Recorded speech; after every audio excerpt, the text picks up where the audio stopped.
Choose life or choose death? In Deuteronomy chapter 11, the choice is pretty clear. Moses puts before the people of Israel a blessing and a curse. Listen to verse 26. See, I'm setting before you today a blessing and a curse. The blessing if you obey the commands of the Lord your God that I'm giving you today.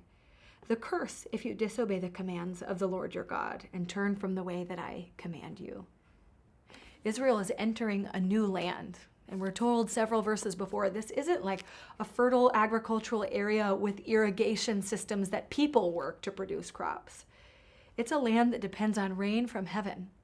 And Moses is saying on behalf of God, if you obey God, if you love the Lord your God, walk in obedience to him, and hold fast to him, then God will bless them in the land.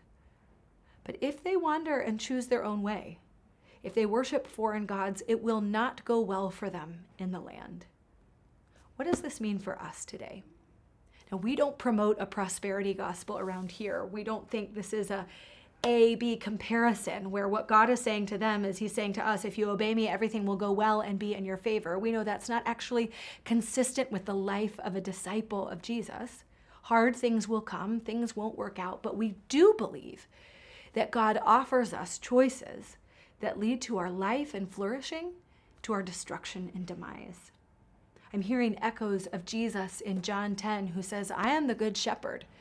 The thief comes to steal, kill, and destroy, but I have come so that they might have life and have it in abundance.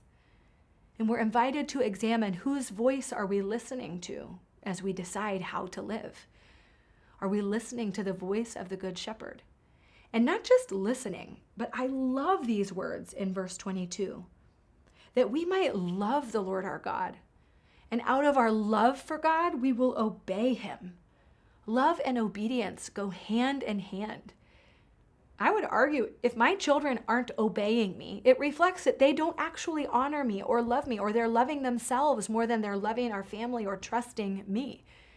Love and obedience go hand in hand. And hold fast to him.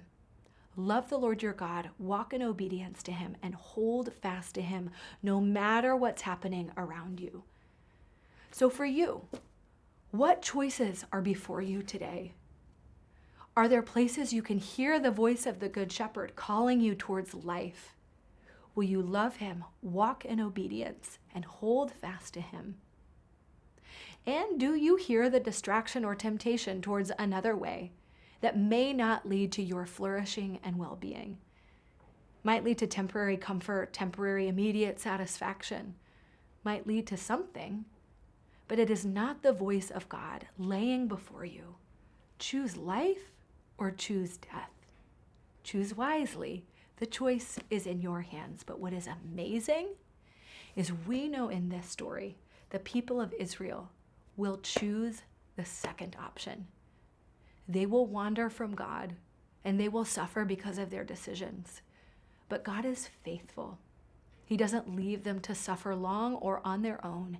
He is with them, and he will enter the story as a God who suffers himself. So choose wisely, but know, even when you make mistakes, even when you on purpose choose the bad choice, God will move in and pursue you, wooing you back with that voice of the Good Shepherd, offering you the choice again. So choose wisely.